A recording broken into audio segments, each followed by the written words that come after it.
آج رمضان المبارک کی 27ویں رات ہے۔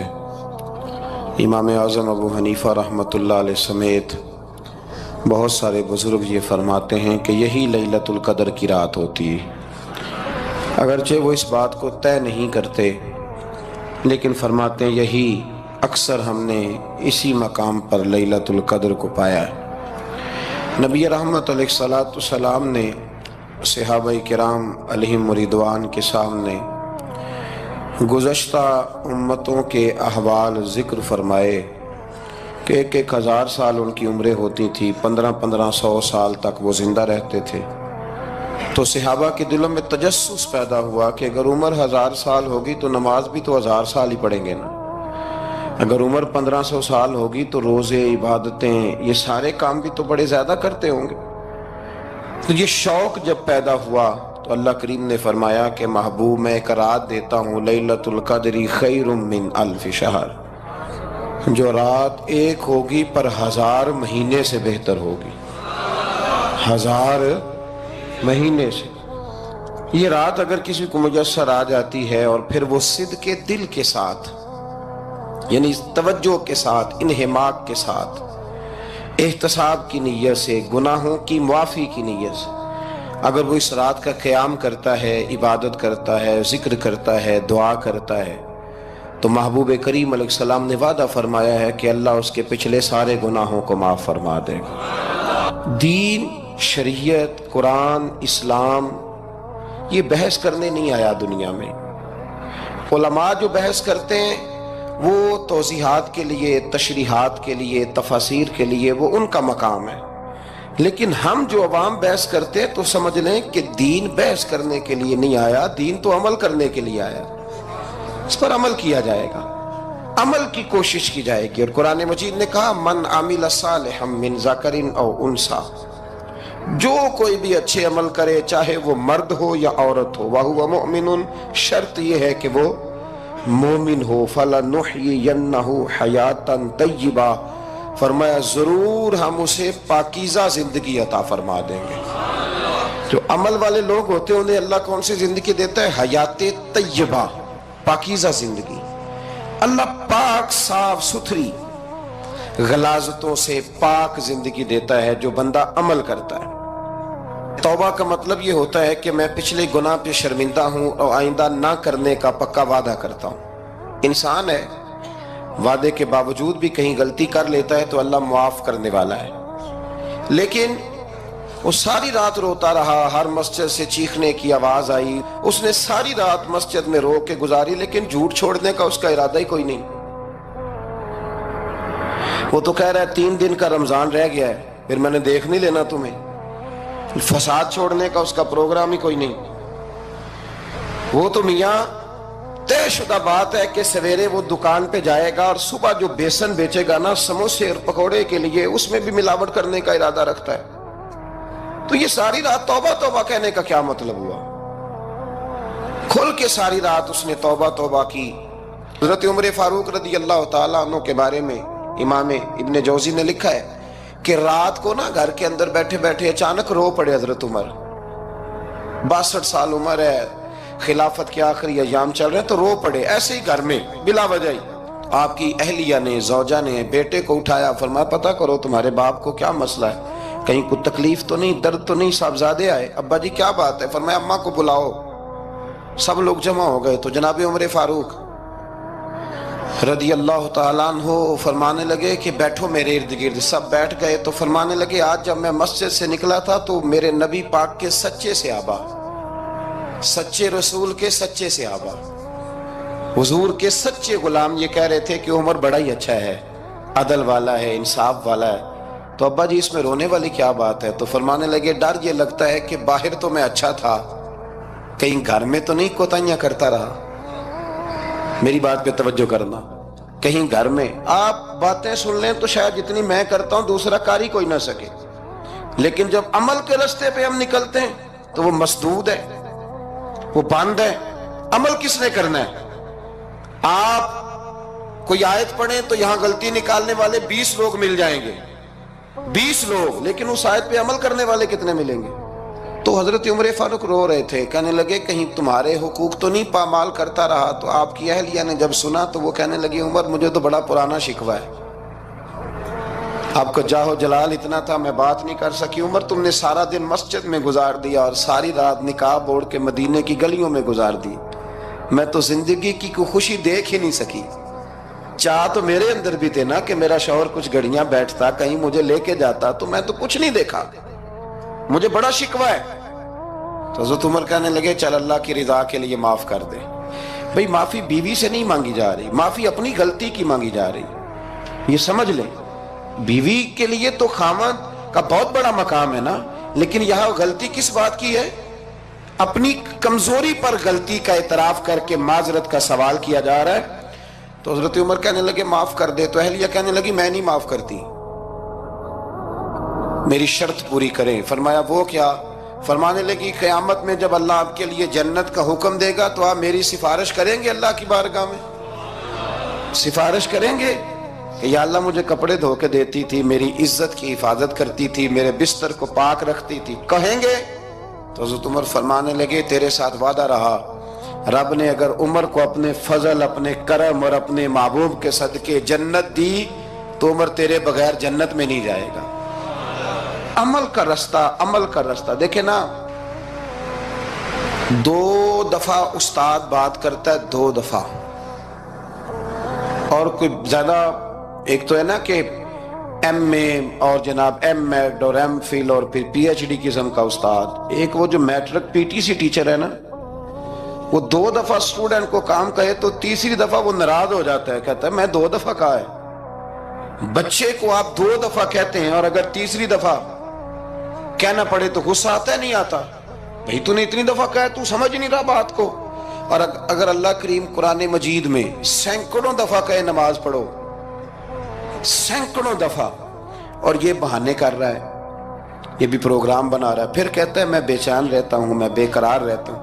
عمل کا رستہ اس کو اختیار کریں، آپ سکون میں رہیں گے۔ بد عمل آدمی اور بے عمل آدمی یہ ہمیشہ پریشان رہتے ہیں، ہمیشہ۔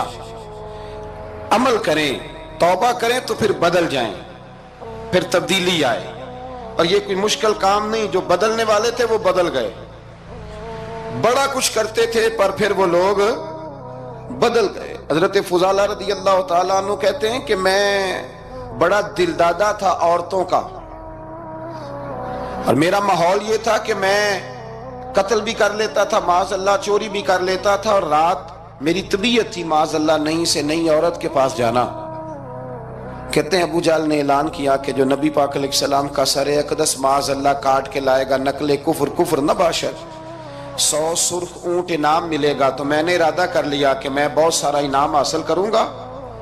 قرآن مجید میں نا اللہ فرماتا ہے کہ بہت سارے لوگ ایسے ہیں جنہیں اگر میں رزق میں کشادگی دے دوں، زیادہ پیسے دے دوں، فرمایا باغی ہو جائیں، وہ سرکش ہو جائیں۔ یہ بہت سارے لوگوں کو جو اللہ تبارک و تعالیٰ اعتدال میں رکھتا ہے تو یہ ان کے لیے بہتر ہے۔ ہر بندہ دولت کے ہوتے ہوئے نیک ہو سکتا، تو یہ اللہ اگر رکھتا ہے نا اعتدال میں تو شکر کرے اللہ کا، ورنہ تو لوگ عیاشیاں کریں، پتہ نہیں کیا کچھ کر گزرے۔ تو حضرت فضالہ کہتے ہیں کہ میں نے خنجر تیار کیا اور میں نے بغل میں اس کو چھپایا، اوپر میں نے چادر اوڑھ لی۔ اب مجھے پتا تھا ظہر کی نماز کے بعد نبی پاک صلی اللہ علیہ وسلم طواف کعبہ کے لیے، بیت اللہ شریف کے طواف کے لیے جاتے ہیں۔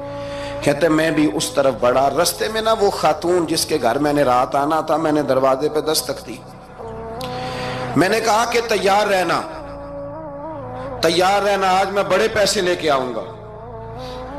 اسے میں نے یہ کہا اور پھر میں چلا گیا بیت اللہ شریف کا طواف کرنے۔ کہتے ہیں اللہ کے محبوب بھی طواف کر رہے تھے تو میں نے بھی طواف شروع کر دیا۔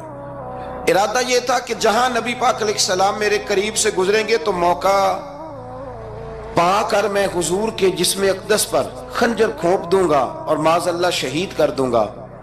کہتے ہیں حضور ایک دفعہ بھی میرے پاس سے گزرے تو میں ہمت نہ کر سکا، دوسری دفعہ بھی پاس سے گزرے تو میں ہمت نہ کر سکا، تیسری دفعہ بھی گزرے تو میں ہمت، نبی کریم صلی اللہ علیہ وسلم 2-3 دفعہ گزرے تو فرماتے ہیں کہ مجھے موقع نہ ملا، اس لیے کہ حضور فرماتے ہیں اللہ نے روب کے ساتھ میری مدد فرمائی، دشمن پر میرا روب طاری ہو جاتا ہے۔ فرماتے ہیں جب چکر پورے ہو گئے تو محبوب کریم نا چھٹے چکر پہ فرمانے لگے فضالہ چکر ایک رہ گیا ہے، بے خبر ہو جو غلاموں سے وہ آقا کیا ہے، ایک پھیرا رہ گیا ہے۔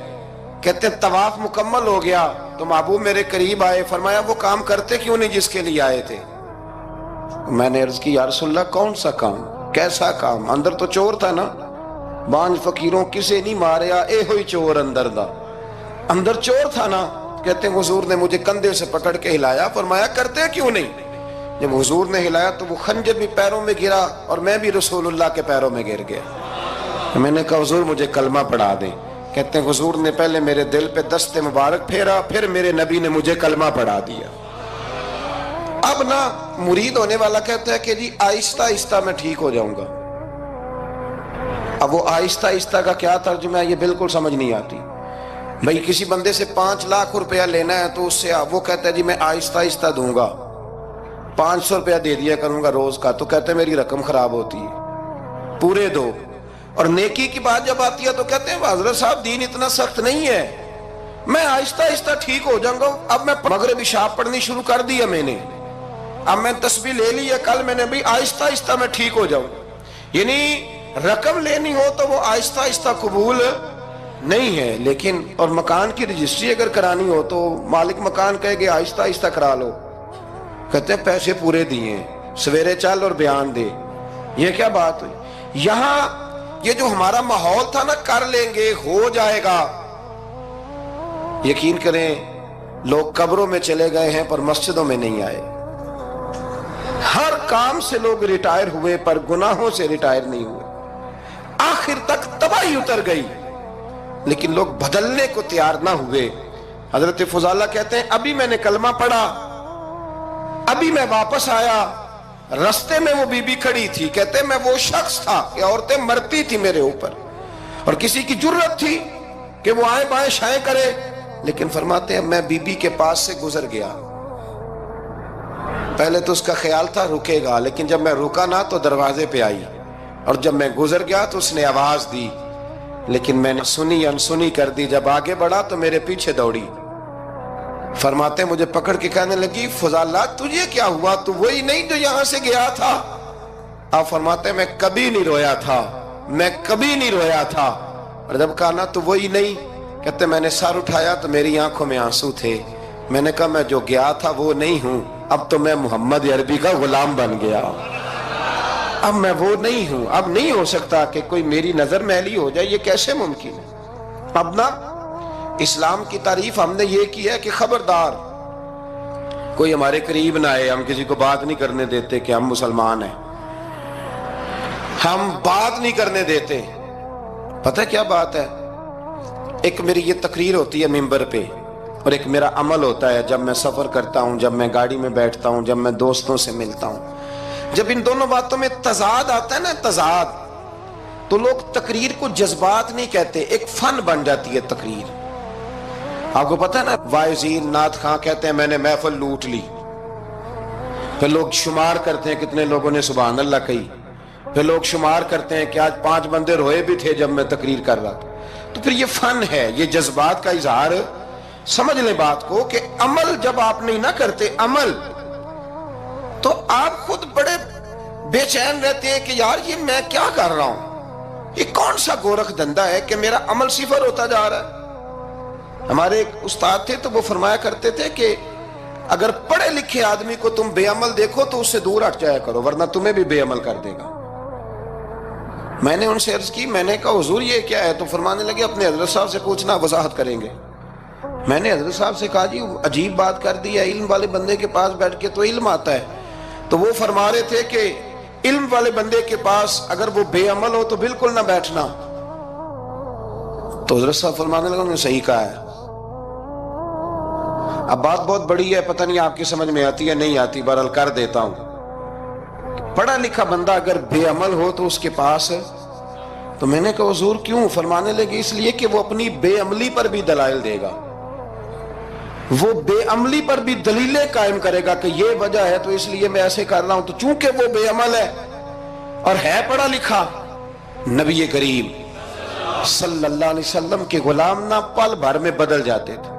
اور اللہ تعالیٰ بھی نا بڑے موقع دیتا ہے ہمیں، بڑے موقع۔ حضور نے فرمایا جس نے ایمان اور احتساب کی نیت سے روزے رکھے وہ نئی زندگی کا آغاز کرے، اس لیے کہ اللہ نے اس کے پچھلے سارے گناہ معاف فرما دیے۔ میرے نبی کریم علیہ السلام نے فرمایا جو شخص بیمار ہو گیا، مریض ہو گیا، اور نسائی شریف میں فرمایا کہ 3 دن تک بستر پہ رہا اور اس نے شکوہ نہ کیا اللہ کا، اور جب وہ شفا یاب ہو کے بستر سے اٹھا ہے نا، تب اللہ نے اس کے پچھلے سارے گناہ معاف فرما دیے۔ اور فرمایا جو حج کرنے گیا، حج کر کے واپس آیا، اللہ کے حبیب فرماتے ہیں یوں سمجھے کہ میں آج ہی ماں کے پیٹ سے پیدا ہوا۔ بڑے موقع اللہ نے دیے، بڑے موقع، بڑے سارے موقع عطا فرمائے کہ میں تیرے پچھلے گناہ معاف کر دوں گا، تو بھی تو نئی زندگی کا آغاز کرنا، تو بھی تو شروع کرنا نئے سرے سے، تو بھی تو بدل کے آنا، تو بھی تو اپنے اندر تبدیلی پیدا کرنا۔ سالوں بیت گئے، ہمیں سالوں بیت گئے، تقریر کرتے، تقریر سنتے، قرآن سنتے، پورا قرآن سنتے، ترجمہ اور تفسیر لوگوں نے پڑھ پڑھ کے بڑا جگہوں پہ لوگ دلائل دیتے، بات کرتے۔ کب وہ وقت آئے گا جب ہم عمل کریں گے؟ تھوڑا مجھے سفر کرنا پڑتا ہے، دنیا میں گھومتا رہتا ہوں، تو کچھ چیزیں ایسی ہوتی ہیں جو کبھی کبھی انوکھی ہو جاتی ہیں۔ میں ایک جگہ پہ تھا تو وہاں 4 5 6 عمرے کے ٹکٹ تھے محفل میں، تو ہمارے آپ کو پتہ ہے نا وہ جو دلیلوں والے لوگ ہیں ان بیچاروں کو بھی کوئی دلیل نہیں ملتی۔ تو ایک صاحب مجھے کہنے لگا جی عمرے کا ٹکٹ دینا جائز ہے قرآن اندازی کر کے؟ میں نے کہا یار چلو جائز ہی رہنے دو، تیری مہربانی، کہ اب اس پہ بھی اعتراض آ گیا ہے۔ میں نے کہا 100% جائز ہے، کوئی اس میں کوئی ایسی بات نہیں ہے، لیکن اندازی تو شروع ہو گئی جو حدیث میں نہیں آئی، عمرے کے ٹکٹ والی ہے جائز، پر نبی پاک نے جس قرآن اندازی کا کہا تھا وہ کب ہوگی؟ حضور نے فرمایا تمہیں پہلی صف کے ثواب کا پتہ چل جائے تم قرآن اندازی کرو، وہ کس دن کرنی ہے، کس مسجد میں ہوتی ہے؟ حضرت عبداللہ ابن مسعود فرماتے ہیں تمہیں پتہ چلے اذان کا ثواب کتنا، تم قرآن اندازی کرو۔ کب کرنی ہے؟ کون پڑھے گا اذان؟ کون یہ آگے بڑھ کے کام کرے گا؟ بھئی جو قرآن اندازی حدیث میں ہے وہ کب ہوگی؟ یہ تو قرآن اندازی شروع ہو گئی اور ہو رہی ہے، اب تو لوگ جہیز دینے لگے ہیں قرآن اندازی کر کے، یہ ماحول بن گیا۔ دین عمل کرنے کے لیے آیا ہے، جو حکم میرے نبی پاک کے غلاموں کو ملا انہوں نے عمل کر کے دکھایا ہے، انہوں نے عمل کر کے دکھایا، وہ عمل کے میدان کے لوگ تھے۔ حضرت ابوبکر صدیق سے زیادہ روایات مروی نہیں ہیں، اگر ڈھونڈنے نکلو گے تو زیادہ قول نہیں ملیں گے ان کے۔ حضرت عمر فاروق کے زیادہ اقوال، زیادہ ارشادات آپ کو نہیں ملیں گے۔ حضرت سیدنا عثمان غنی کی زیادہ باتیں آپ کو نہیں ملیں گی، ان کا عمل ملے گا، ان کا کردار ملے گا، ان کا لب و لہجہ ملے گا، زندگی گزارنے میں کیا طریقہ اختیار کیا وہ آپ کو ملے گا۔ اب تو وہ لوگ رخصت ہو گئے جن کے عمل سے لوگ زندگی پکڑتے تھے، عمل سے، کردار سے۔ تو عمل کا رستہ کب اختیار کریں گے، آگے کب بڑھیں گے؟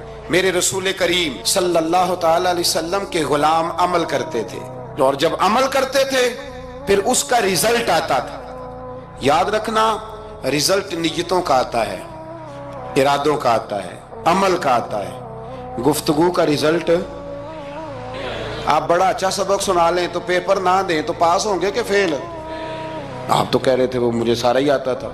تو عمل آپ کرتے ہیں تو عمل پر نتیجہ ہوتا ہے، عمل پر۔ حضرت عبداللہ ابن مبارک رحمت اللہ علیہ کے جو والد تھے نا ان کا نام مبارک تھا، وہ ایک باغ میں رہا کرتے تھے، باغ کی دیکھ بھال کرتے تھے بڑے صاف ستھرے، بڑی ان کی طبیعت میں نکھار تھا۔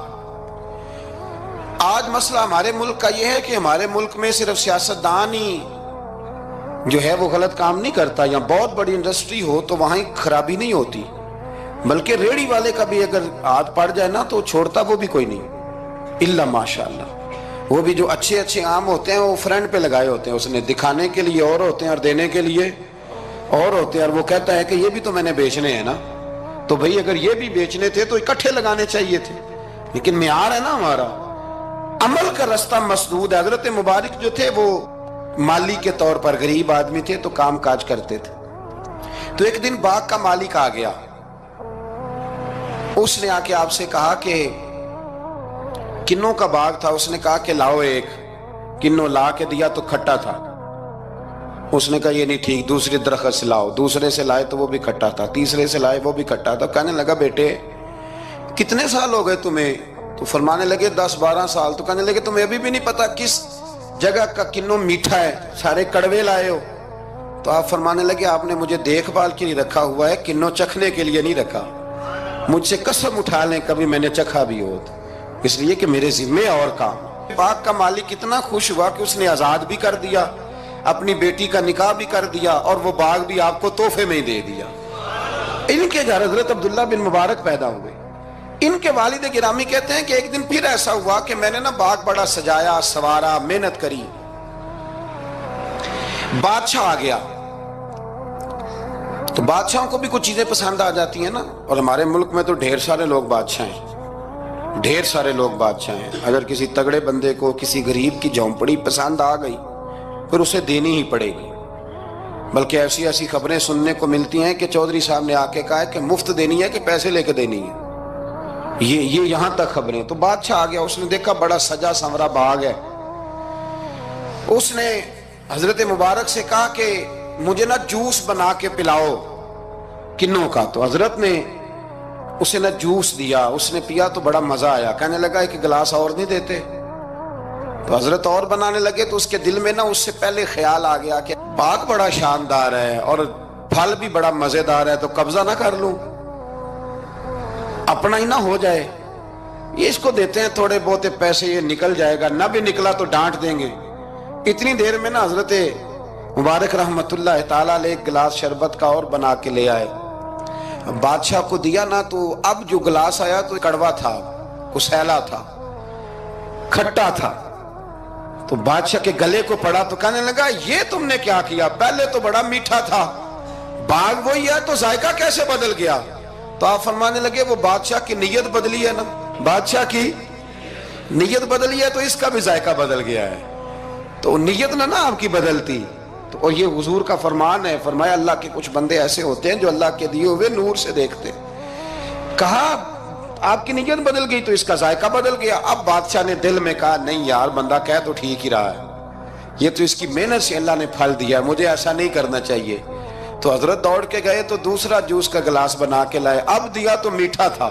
کہنے لگا اب کیا ہوا؟ فرمانے لگے آپ کی نیت ٹھیک ہو گئی ہے تو رب نے ذائقہ بھی ٹھیک کر دیا ہے. نبی پاک علیہ السلام نے فرمایا اللہ تو تیرے گمان کے قریب رہتا ہے, تیرے گمان کے. یہ میں بچوں کو نا تھوڑے دن پہلے میں انہیں کہہ رہا تھا دین میں آگے بڑھنے کے لیے کوئی سیاست نہ کرنا, کوئی چکر نہ چلانا. میں نے چکر چلانے والے لوگ ہمیشہ پیچھے رہ جانے والے دیکھے.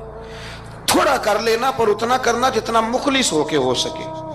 کوئی چکر چلانا, کسی کھاتے میں پڑنا, اس سے بچنا, نہ پیچھے رہ جاؤ. میں نے بڑے بڑے تیز لوگوں کو زندگی میں زیرو دیکھا ہے, اور بڑے بڑے سادے لوگ جن کو 50,000 روپیہ گننا پڑ جائے تو تھک جائیں, لیکن اللہ نے انہیں دیا ہے تو بغیر حساب کتاب ہی عطا فرمایا ہے. تو ہم نہ نیتوں کے بل بوتے پر عمل کریں, خالی باتیں نہ کریں. آپ کا جو عمل ہوگا وہ آسانی کر دے. حضرت حبیب اجمی بڑے مالدار تھے. دنیا میں ڈھیر سارا فساد مالداروں کی وجہ سے ہوتا ہے. یہ جو شادیاں مہنگی ہوئی ہیں نا, یہ ابھی تھوڑا عرصہ پہلے کی بات ہے کہ شادی میرج ہال میں کرنے کا کسی دیہاتی کو کہتے تھے تو وہ کہتا تھا کہ میں نے نہیں میرج ہال میں کرنی, تی کروں توڑی دیے.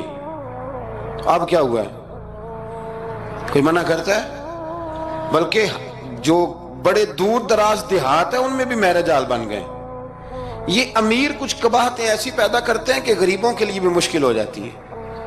یہ کچھ ایسے معاملات لاتے ہیں میدان میں کہ پھر عام لوگوں کے لیے اس میں مشکلات ہوتی ہیں, چونکہ وہ رواج بن جاتا ہے معاشرے کا. پیسے والا آدمی اس رواج کو لاتا ہے میدان میں, اس سے خرابی ہوتی ہے. اور پھر میرے غریب کا یہ حال ہے کہ امیر کو رسم چھوڑ دے تو چھوڑ دے, غریب کو قرضہ اٹھانا پڑے, چھوڑنی کوئی شے نہیں اس نے, جو مرضی ہو جائے, اس نے کوئی چیز پیچھے نہیں ہونے دینی. حضرت حبیب اجمی بڑے مالدار تھے تو وہ کاروبار کر. یہ مالدار لوگ جو ہوتے ہیں نا یہ تو کہتے ہیں پیسے کو پیسہ ہے نا, کتنا مشہور ہے جملہ, پیسے کو پیسہ. تو یہ پھر مارکیٹ میں پیسہ پھینکتے ہیں تو یہ پیسہ کھینچنے کے لیے پیسہ پھینکتے ہیں، پھر ایک دوسرے کو کہتے ہیں تیری وجہ سے مہنگائی ہوئی ہے، تیری وجہ سے مہنگائی ہوئی۔ حالانکہ مہنگائی کسی کی وجہ سے بھی ہوتی کس کے لیے؟ غریب کے لیے۔ مطلب پیٹرول مہنگا ہوا تو کرایہ بڑھ گیا بس کا، لیکن پیٹرول سستا ہوا تو کبھی کرایہ بھی سستا ہوا ہے، اس نے ادھر ہی رہنا ہے۔ تو مہنگائی کس بیچارے کے لیے ہوئی؟ غریب کے لیے، جس نے گھر جانا ہے نا، اس نے گھر جانا ہے۔ ابھی ہمارے ایک بچے نے جانا تھا تو سفر لمبا تھا، تو کہہ رہا تھا 1000 روپیہ میرے پاس ہے پر کرایہ 1500 لگتا ہے۔ ابھی بھی لوگ حساب کرتے ہیں اور پھر سوچتے ہیں کہ رستے میں شے کوئی نہیں کھانی، اس لیے کہ پھر کرایہ کہاں سے دوں گا، مینج کر کے رکھتے ہیں۔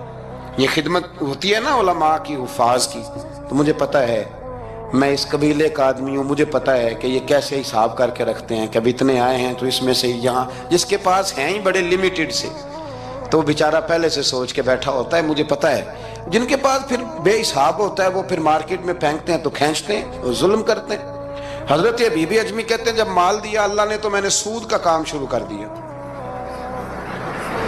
اب سود والوں کے پاس بھی بڑی دلیلیں ہیں، انشورنس والوں نے بھی فتوے رکھے ہوئے ہیں، وہ آگے فتویٰ دکھاتے ہیں، وہ کہتے ہیں جناب فتویٰ، تو میں نے کہا کہ فتویٰ مارکیٹ میں میری طرح کے مولوی ہیں میاں، اب کیسی بات کرتے ہو، فتویٰ تو مل ہی جاتا ہے، لیکن نبی کریم علیہ السلام کا وہ فرمان ذہن میں رکھنا کہ حضور نے فرمایا ایک حلال ہے تو ایک حرام ہے، ایک میں شک ہے۔ اللہ کے نبی فرماتے ہیں تم نے شک والی چیز سے بھی بچنا ہے۔ اس میں مشکوک ہو گیا نا کہ پتہ نہیں، اب دیکھیں نا علماء کا یہاں اختلاف ہے، جو جائز کہتے ہیں قابل احترام ہے، لیکن جو ناجائز کہتے ہیں ان کے بھی تقوی میں کوئی شک، تو شک آ گیا نا اس بات میں، تو حضور نے فرمایا تم شک والی چیز سے بھی بچو۔ حضرت ابی اجمی کہتے ہیں میں سود کا دھندا کرتا تھا، بڑا سود لاتا تھا،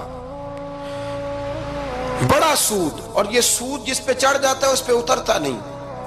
پاکستان کا بھی بنیادی مسئلہ یہ ہے کہ سود اتنی بڑی نحوست ہے کہ یہ اللہ رسول سے جنگ ہے، کیونکہ بہت زیادہ سود ہم دیتے ہیں۔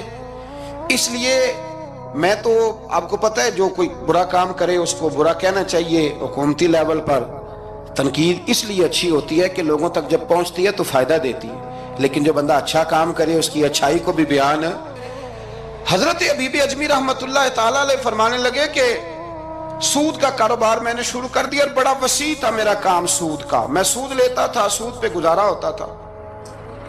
میری بیوی مجھے سمجھاتی تھی کہ یہ سود ہے، یہ حرام ہے، یہ غلط ہے، سے بچو۔ کہتے ہیں وہ کئی دفعہ مجھے کہتی تو میں ڈانٹ دیتا۔ ایک دن نا میں سود کے پیسے لے کے نا آ رہا گھر، اس کا میں نے گوشت خریدا، بیوی کو دیا کھانا پکانے کے لیے، تو اس نے ہنڈیا چولہے پہ رکھی، کہتے اس نے ذرا اس کے اندر چمچہ جو چلایا ہنڈیا میں تو وہ لایا میں گوشت تھا پر سارے کا سارا خون بن گیا، خون بن گیا سارے کا سارا۔ اللہ اکبر۔ کہتے ہو میری بیوی چیخیں مارنے لگی اور لا کے میرے آگے رکھا، کہنے لگے یہ تیرے سود کے پیسے خون بن گئے، آ تجھے بھی پلاؤں اور تیرے بچوں کو بھی۔ وہ کہتے ہیں نا کچھ لوگ کے گھر کے کونے سے چیخنے کی آواز آتی ہے تو سارے پیر بلائیں یا فرق کوئی نہیں پڑتا، تو میں کہتا ہوں پھر غور کر لو، شاید اس کونے میں کسی یتیم کے پیسے لگ گئے ہوں، کسی بیوہ کی آہیں ہوں۔ اگر اس رقم کی کوئی گھر بن جائے نا تو پھر ساری دنیا کے پیر جمع کرو تو چیخنے کی آوازیں بند نہیں ہوا کرتی۔ حضرت ابی اجمی رحمت اللہ تعالیٰ علیہ فرمانے لگے کہ وہ جب بن گیا نا خون، تو اب میرے اندر نا چوٹ لگی کہ یار اگر دنیا میں اللہ تعالیٰ مجھے نظارے دکھا رہا ہے تو آخرت میں میرا کیا بنے۔ کہتے ہیں میں درد کے ساتھ باہر نکلا، بچے گلی میں کھیل رہے تھے، جب ان کے قریب سے گزرنے لگا نا تو ہم تو کہتے ہیں نا لوگ حسد میں بات کرتے ہیں، لیکن ایسی بات نہیں ہے۔ کچھ شریر لوگ ہوتے ہیں جو حسد میں بات کرتے ہیں، پر دیکھنا چاہیے کہ لوگ ہمارے بارے میں کیا کہتے ہیں۔ انتم شہداء اللہ فی الارض، حضور نے فرمایا تم زمین پر اللہ کے گواہ ہو۔ مومن جو تمہارے بارے میں کہے کان لگا کے سنو۔ لوگ تمہیں کیا کہتے ہیں، کن لفظوں سے یاد کرتے ہیں، جن لفظوں سے لوگ دنیا میں یاد کرتے ہیں مرنے کے بعد بھی انہی لفظوں سے یاد کریں گے، انہی لفظوں سے۔ کوئی تمہارے لیے ہاتھ اٹھا کے دعا نہیں کرے گا۔ ہاں اگر تم نے خیر کی ہوگی تو پھر لوگ گلیوں سے نکل نکل کے آئیں گے، پھر لوگ روئیں گے کہ بندہ بڑا تھا۔ تو ابی اجمی کہتے ہیں میں باہر نکلا تو بچے کھیل رہے تھے، تو ایک بچہ ان میں سے کہنے لگا پیچھے ہٹ جاؤ، پیچھے ہٹ جاؤ، بڑا ظالم ہے، بہت بڑا سود خور ہے، چھوٹا بچہ۔ ایسا نہ ہو کہ اس کے پیروں سے مٹی اڑے اور ہمارے کپڑوں پہ پڑ جائے تو ہمیں بھی نحوست ملے. چھوڑو سودیا ہے. کہتے ہیں میرے دل پہ اور چوٹ لگی. میں نے کہا یا اللہ تیری چھوٹی چھوٹی مخلوق بھی مجھ سے نفرت کرتی. یہ بچے تک کہتے ہیں کہ میں اس طرح کا ہوں. بچے فرمانے لگے. میں وہاں سے سیدھا حضرت حسن بصری کے پاس گیا. میں نے کہا حضور مجھے توبہ کرا دیں. یہ پتہ ہے اللہ والوں کے پاس لوگ کیوں جا کے توبہ کرتے تھے, مرید ہوتے تھے؟ اس لیے کہ توبہ پہ قائم رہنا بڑا مشکل ہوتا ہے. کوئی ایسا بندہ ہونا چاہیے جو ہمیں توبہ پہ قائم رکھے, جو روز ہمیں نصیحت کرے. دیکھیں نا, ہمارے سینئر ہوتے ہیں ہر فیلڈ میں. اگر کہیں ہم ملک جاتے ہیں تو اپنے سینئر سے بات کرتے ہیں. تقوی کے, پرہیزگاری کے راستے میں بھی ہمارا کوئی سینئر ہونا چاہیے تاکہ وہ ہمیں بتائے کہ پرہیز کہاں کرنی ہے, دوائی کیسے کھانی ہے اور آگے کیسے بڑھنا ہے. فرمانے لگے میں حضرت حسن بصری کے پاس گیا, توبہ کی, معافی مانگی, گڑ گڑایا, بڑا رویا. تو خواجہ حسن بصری نے مجھے توبہ کرائی. میں نے پکا ارادہ کیا کہ مر جاؤں گا پر حرام کا پیسہ نہیں کھاؤں گا. مر جاؤں گا, حرام کا لقمہ نہیں کھاؤں گا. ویسے بھی ہم زیادہ کھا نہیں سکتے, یہ وارثوں کا مال ہوتا ہے, ہمارا تھوڑی ہوتا ہے. ہم کسی کے مال کے محافظ بنے رہتے ہیں اور کھائے گا کوئی اور حساب دے گا. اور جہاں تک بچوں کا معاملہ ہے نا, بچے اچھے ہوں نا تو پیسے بانی جاتے ہیں, اور بچے نالائق نکل آئیں تو جو ہوں وہ بھی اجڑ جاتے ہیں. تو اس لیے محنت تربیت پر ہونی چاہیے, نہ کہ بینک بیلنس پر ہونی چاہیے. حضرت حبیب اجمی کہتا ہے واپس آیا سچی توبہ کر کے, ایک لقمہ حرام نہیں کبھی لوں گا. ابھی وہ بچے وہیں کھیل رہے تھے جن کے پاس سے میں گزر کے گیا تھا. کہتے ہیں واپس آیا تو وہیں کھڑے تھے. انہی بچوں میں سے وہی بچہ دوبارہ بولا, کہنے لگا پیچھے ہٹ جاؤ, پیچھے ہٹ جاؤ, اللہ کا ولی آ رہا ہے. کہیں ایسا نہ ہو کہ ہمارے پیروں سے گرد اڑے, اس کے کپڑوں پہ پڑے اور ہم بے ادب لکھ دیے جائیں. کہتے ہیں میں نے چلتے چلتے چیخ ماری کہ اے اللہ, ابھی تو میں آج بدلا ہوں, آج میں بدلا ہوں تو تو نے میرے حق میں ساری گواہیاں بھی بدل دی ہیں, تو نے سارا نظام بدل کے رکھ دیا ہے. تبدیلی اپنے اندر لائیں, روح کے اندر لائیں, مزاج کے اندر لائیں.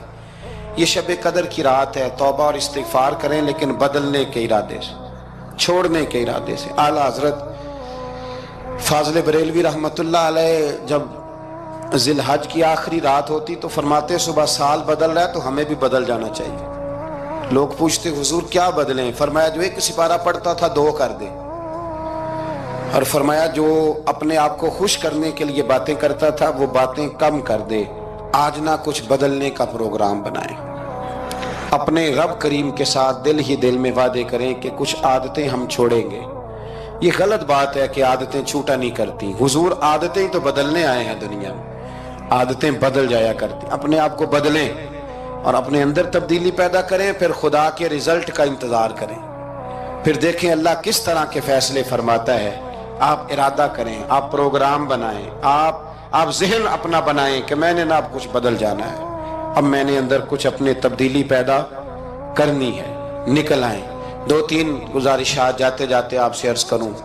ایک تو زندگی میں کچھ کام ایسے کریں کہ جن کاموں کا مجھے پتا ہو یا میرے رب کو پتا ہو, کسی انسان کو خبر نہ ہو. دوسری بات یہ یاد رکھیں کہ دین کا کوئی کام بھی زندگی میں کرے نا تو اپنے اوپر مشقت کریں کہ وہ کام میں نے ریاکاری کے طور پہ نہیں کرنا, وہ دکھلاوے کے طور پہ نہیں کرنا. دینی معاملات کے اندر, دینی کاموں کے اندر, یعنی پہلے آپ اپنے آپ کو مطمئن کریں کہ واقعی آپ فی سبیل اللہ وہ کام کر رہے ہیں. اب یہ جو رسم ہے نا بے تحاشا, کچھ چیزیں بوجھ بننے لگ گئی ہیں, بوجھ. طبیعت محسوس کرتی ہے کہ یہ کیا ہو رہا ہے, مطلب ہم یہاں بھی ہم وہ کام کریں گے سیکھ کے, سن کے, تیار کر کے. باہر آئیں تھوڑا. حضرت ابو مرتعش ایک درویش گزرے, وہ کہتے ہیں میری حج کی تیاری تھی, میں گھر میں بیٹھا تھا, بالکل تیار تھا, کل پرسوں جانا تھا, تو میری اماں نے پانی مانگا,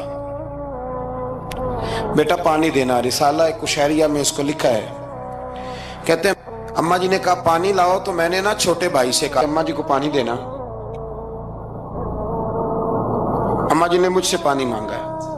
جو پیر صاحب ہوتے ہیں ان کو بھی اماں کی خدمت کرنی چاہیے کہ نہیں کرنی چاہیے؟ وہ جو انڈسٹری کا مالک ہے 2 کروڑ روپیہ وہ نرس رکھ دے اماں کو کہ خود اماں کو روٹی کھلائے؟ وہ کہتا میں کر تو رہا ہوں، میں ہی تو تنخواہ دیتا ہوں، بی بی جو رکھی ہوئی ہے، کس کو خدمت کرنی چاہیے؟ ڈاکٹر صاحب کو، انجینئر صاحب کو، نبی وقت بھی ہو نا، نبی وقت بھی اور ولی وقت بھی، تو ماں اس کے لیے بھی قابل تعظیم ہوتی ہے۔ آپ بات کو سمجھے؟ نبی کریم علیہ السلام تو اپنی رضائی ماں آتی تھی تو حضور اٹھ کے کھڑے ہو جاتے تھے۔ حضور نے کہا یہ تعظیم کا موقع ہے۔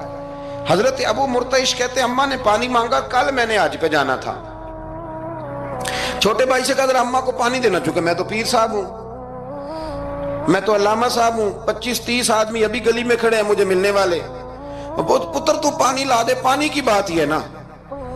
کہتے فوراً میرے دل میں خیال آیا کہ سینکڑوں میل کا سفر حج کا پیدل کرنا ہے، اس کے لیے تیرا نفس تیار ہے، اور یہاں سے اٹھ کے وہاں مٹکے سے پانی ڈالنے جانا ہے اماں کے لیے، اس کے لیے ذہن تیار نہیں۔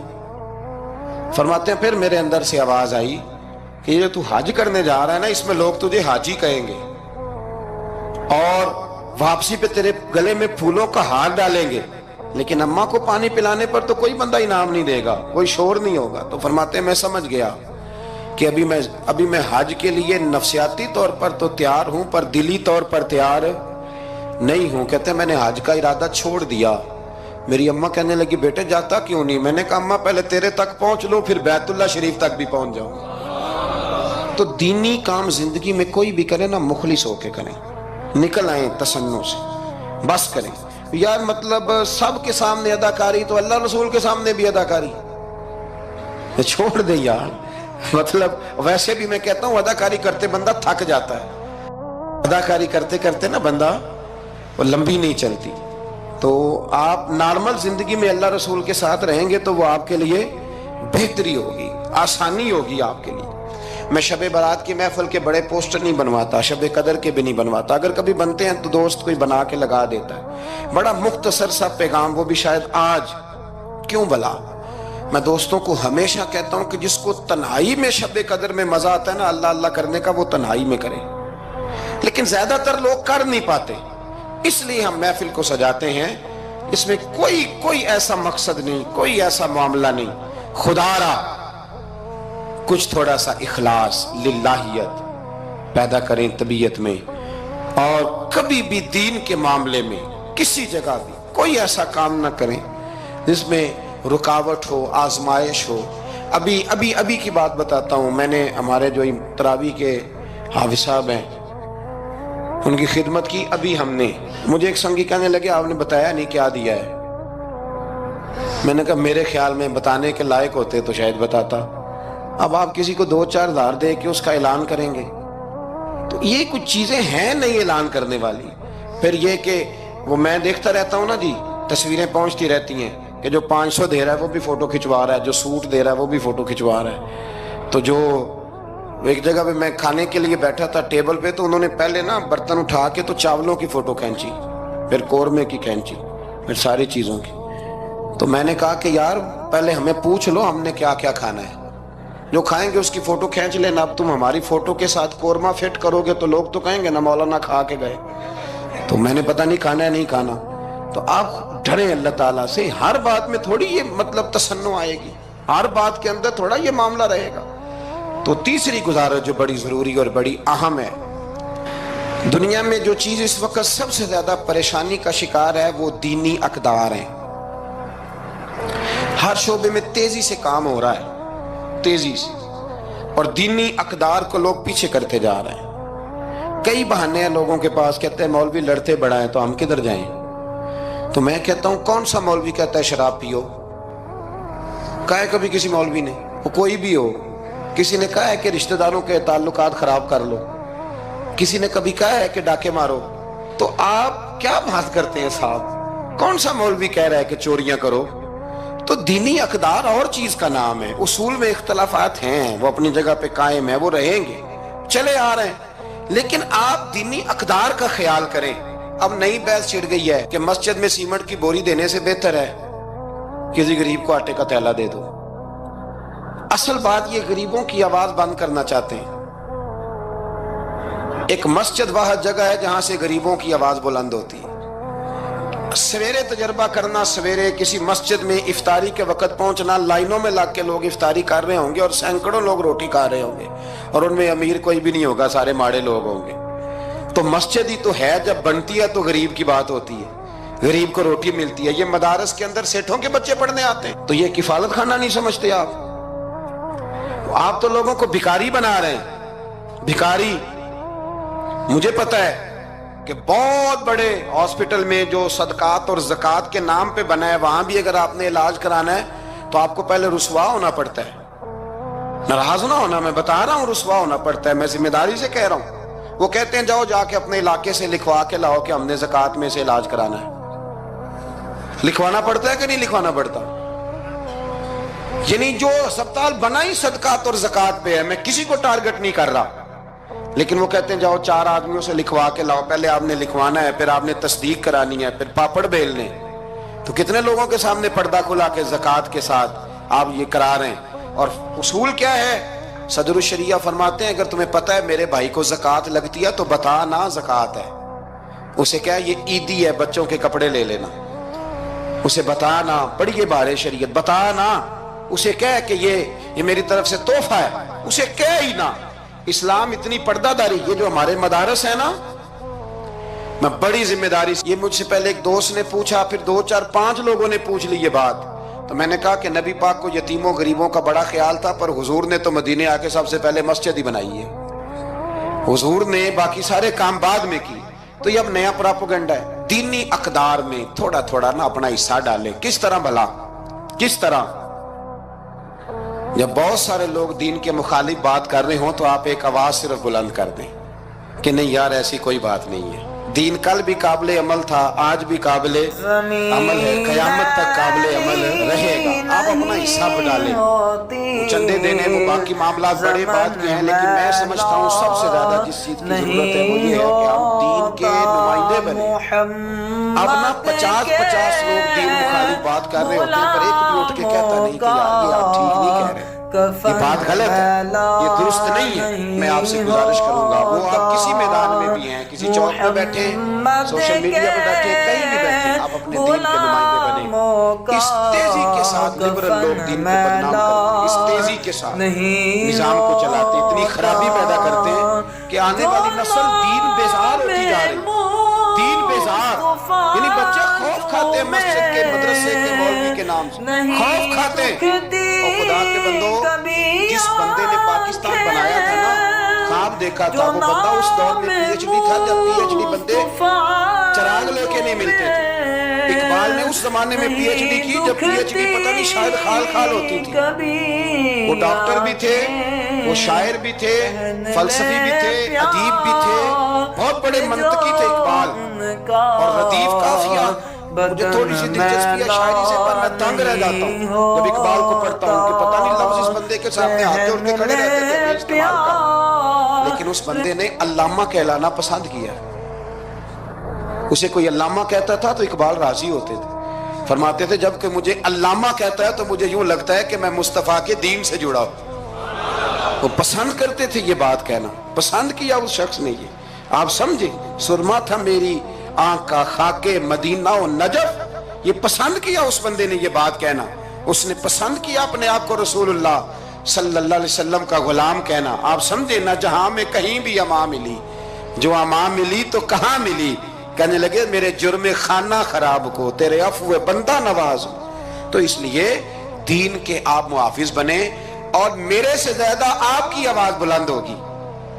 جب ایک اسٹوڈنٹ پینٹ شرٹ پہن کے دین کی بات کرے گا تو لوگ کہیں گے نہیں رمق ہے، اس کو یہ کہہ کے بند نہیں کریں گے تو مولوی ہے تیری۔ تو میں آج شب قدر میں آپ سے گزارش کرتا ہوں، میں منت کرتا ہوں، اب نہ بڑی تباہی ہو گئی ہے، میری نسل کے آنے والے بچے دین بیزار ہو گئے، وہ ڈرتے ہیں، شب قدر کی راتوں میں مسجدوں میں نہیں آتے، شب برات کی راتوں میں مسجدوں میں نہیں آتے۔ ایک تیزی سے جال پھینکا گیا ہے اور کافر اس میں کامیاب ہے۔ خدا را واپس لوٹو، اپنے دین کے نمائندے بنو۔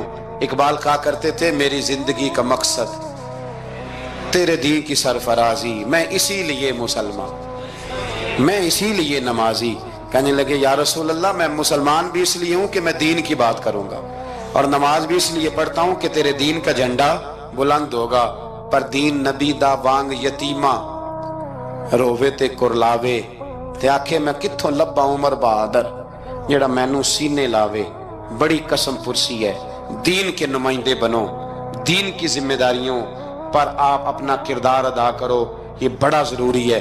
تھوڑی منصوبہ بندی دین کے لیے بھی کرو. اگر پروفیسروں میں، ڈاکٹروں میں، انجینئر لوگوں میں، سیاستدانوں میں آپ کو اچھے لوگ مل جاتے ہیں اور آپ دل و جان سے ان پہ قربان ہونے لگتے ہو، تو کوئی دیندار بھی تلاش کاری لو، انشاءاللہ بڑے بڑے اچھے لوگ مل جائیں گے، اور اللہ کے فضل سے مل جائیں گے، اللہ کے کرم سے مل جائیں گے. اور یہ وہ والا کھیت ہے جو اکثر سرسبز و شاداب ہی رہتا ہے، اکثر سرسبز و شاداب ہی رہتا ہے، اکثر اس کے اندر خوبصورتی اور پھل پھول اور پودے لگے رہتے ہیں. جو میں نے کہا میں دعا کرتا ہوں اللہ اسے قبول فرمائے. جہاں ہم بھول گئے میری دعا ہے اللہ ہم سے درگزر فرمائے. خیر کی بات کی اللہ ہمیں توفیق عطا فرمائے.